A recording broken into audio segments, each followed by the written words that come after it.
maulan na hapon, mga kaindaw. Ayan, maulan na naman. Ayan. Ayan, ayan. Tuwang-tuwa ang mga halaman sa ulan.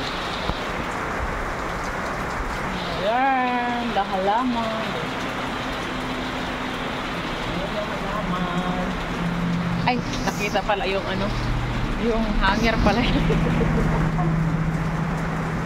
hindi siya mahina na yung ulan. Kanina malakas kanina. So ngayon, unti-unti na lang mahina na. Ayan yung money tree natin. Yung money tree, ayan, naulan na siya. Natuwa. Pati itong mga halaman natin iba dito. Wow, tuwang-tuwa. Naulan na. Ayan. Ang ating bougainvillea na namutik-tik sa bulaklak. Di makita dito ang isla light. Di makita yung bougainvillea na ating mga kanday na ang daming bulaklak. Ang sarap matulog pag ganito yung ulan, no? Yung mahina lang, hindi masyadong malakas. Tapos sarap matulog pag ganito, nakaka-relax siya.